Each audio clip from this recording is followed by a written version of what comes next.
Hi dears, welcome back. ഇന്നൊരു craft video ആയിട്ടാണ് വന്നിരിക്കുന്നത്. കുഞ്ഞുങ്ങൾക്ക് നമുക്ക് വേഗത്തിലൊരു ലാപ്ടോപ്പ് തയ്യാറാക്കി എടുത്താലോ? വീട്ടിൽ എപ്പോഴും കാണുന്ന സാധനങ്ങൾ വെച്ചിട്ട് തന്നെ നമുക്ക് പെട്ടെന്ന് ഉണ്ടാക്കിയെടുക്കാം, ആർക്കും തയ്യാറാക്കിയെടുക്കാം കേട്ടോ. നമ്മൾ ലാപ്ടോപ്പിലൊക്കെ ഇരിക്കുമ്പോൾ കുട്ടികൾ ലാപ്ടോപ്പിന് വേണ്ടി കരയാറുണ്ടല്ലേ. അപ്പോൾ ഇതൊന്ന് ട്രൈ ചെയ്ത് നോക്കിക്കോളൂ. ഒരു ബെസ്റ്റ് ഐഡിയയും കൂടിയാണ് കേട്ടോ അതൊന്ന് മാറ്റാൻ വേണ്ടിയിട്ട്. അപ്പോൾ അതിന് വേണ്ടിയിട്ട് നമുക്ക് വേണ്ടത് 2 ചാർട്ട് പേപ്പറാണ്. ഏത് കളറിലുള്ള ചാർട്ട് പേപ്പറും എടുക്കാം കേട്ടോ. അപ്പോൾ ഈ ചാർട്ട് പേപ്പറിൻ്റെ കൂടെ നമുക്ക് 2 കാർഡ്ബോർഡും കൂടെ വേണം. കട്ടിയുള്ള ബുക്കിൻ്റെ കവറോ അല്ലെങ്കിൽ നമ്മൾ സോപ്പ് പൊടിയോ എന്തെങ്കിലും വാങ്ങുന്ന കുറച്ച് കട്ടിയുള്ള പേപ്പർ കട്ട് ചെയ്തെടുത്താലും മതി.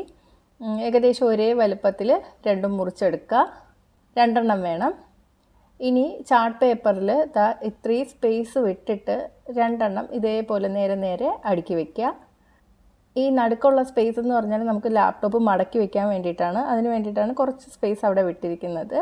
ഇനി ഒരു സ്കെയിൽ വെച്ചിട്ട് ഇതിന് ബോർഡർ കൊടുക്കുന്ന പോലെ നമുക്ക് വരച്ചെടുക്കാം. 1 ഇഞ്ച് മാറ്റിയിട്ട് വേണം വരച്ചെടുക്കാൻ.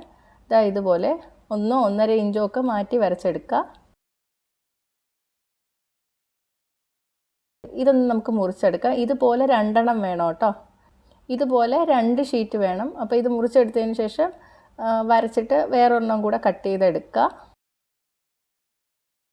2 കട്ട് ചെയ്തെടുത്തിട്ടുണ്ട്.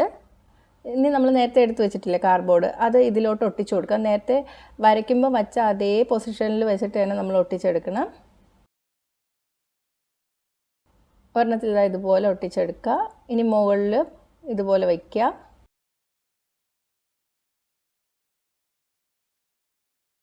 കാർഡ്ബോർഡ് ഒട്ടിച്ചതിന് ശേഷം ഇതിൻ്റെ മുകളിൽ കൂടെ നേരത്തെ വെട്ടി വെച്ചിട്ടുള്ള അടുത്ത ചാർട്ട് പേപ്പറും കൂടി ഒട്ടിച്ചു കൊടുക്കാം. ഇങ്ങനെ ആയി കിട്ടും.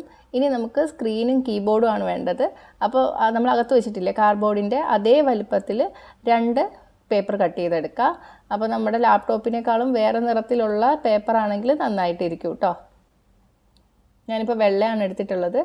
ഒരു പേപ്പറിൽ ഞാൻ കീബോർഡ് വരച്ചു കൊടുക്കുകയാണ്. അപ്പോൾ കുഞ്ഞു കുട്ടികൾക്ക് വേണ്ടിയിട്ടല്ലേ. അപ്പോൾ ABCD ഒക്കെ കീബോർഡിൻ്റെ പോലെയല്ല, കറക്റ്റ് ഓർഡറിൽ തന്നെ ഞാൻ എഴുതി കൊടുത്തു. നിങ്ങൾക്ക് ഇഷ്ടമുള്ള പോലെ ചെയ്തെടുക്കാം. നമ്പറും എഴുതി കൊടുക്കുന്നുണ്ട്.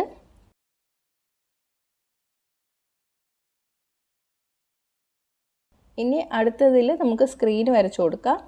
ഞാനൊരു ബ്ലാക്ക് പെൻ വെച്ചിട്ട് ഒന്ന് ബോർഡർ ഇട്ട് കൊടുത്തിട്ടുണ്ട്. ഇനി ഇഷ്ടമുള്ള ഐക്കൺ വരച്ചു കൊടുക്കുക കേട്ടോ. കുട്ടികൾക്ക് ഇഷ്ടമുള്ളതോ അല്ലെങ്കിൽ നിങ്ങൾക്ക് ഇഷ്ടമുള്ളതോ ആയിട്ടുള്ള ഐക്കണൊക്കെ വരച്ചെടുക്കുക. യൂട്യൂബൊക്കെ ഞാൻ വരച്ചു കൊടുക്കുന്നുണ്ട്. അവരുടെ സജഷൻസൊക്കെ ചോദിക്കാം. ഇനി ഞാൻ സ്ക്രീനിൽ കുറച്ച് സ്റ്റിക്കേഴ്സൊക്കെ ഒട്ടിച്ചു കൊടുക്കുകയാണ്. സ്റ്റിക്കേഴ്സിന് പകരം പടം വരച്ചാലും മതി. കുറച്ചും കൂടെ അട്രാക്റ്റീവായിട്ടിരിക്കാൻ വേണ്ടിയിട്ട് സ്റ്റിക്കേഴ്സ് ഒട്ടിച്ചു കൊടുക്കുകയാണ്. യൂണിക്കോണിൻ്റെയും ഹോഴ്സിൻ്റെയൊക്കെ. അപ്പോൾ ഇതുപോലെ ആയി കിട്ടി. നമുക്കത് മുകളിൽ ഒട്ടിച്ചു കൊടുക്കാം. അപ്പോൾ ഇതുകൊണ്ടിന് ലാപ്ടോപ്പ് റെഡിയായി. പക്ഷേ കുറച്ചും കൂടെ ഭംഗിയാക്കാൻ വേണ്ടിയിട്ട് കളറുള്ള ടേപ്പ് എടുത്തിട്ടുണ്ട് കേട്ടോ. ഒട്ടിക്കുന്ന ടേപ്പ് അത് വെച്ചിട്ട് ഈ സൈഡിൽ ഒട്ടിച്ചു കൊടുക്കുകയാണ്. 4 സൈഡും ഒട്ടിച്ചു കൊടുക്കുക. അപ്പോൾ ഇതുപോലെ ആയി കിട്ടി. എന്ത് ഭംഗിയാന്ന് നോക്കി. അതുപോലെ ഞാൻ മുകളിൽ ഒട്ടിച്ചു കൊടുത്തിട്ടുണ്ട്. ഇനി ഇതിൻ്റെ മുകളിൽ വേണമെങ്കിൽ നിങ്ങൾക്ക് HP-എന്നോ ആപ്പിളെന്നോ ഒക്കെ എഴുതി കൊടുക്കാം. കുട്ടികൾക്ക് എന്തായാലും ഒരുപാട് ഇഷ്ടമാവും. വീഡിയോ ഇഷ്ടമായാൽ ലൈക്ക് ചെയ്യുക, ഷെയർ ചെയ്യുക, കമൻറ്റ് ചെയ്യുക. അപ്പോൾ അടുത്തൊരു വീഡിയോ ആയിട്ട് കാണാം. ബൈ.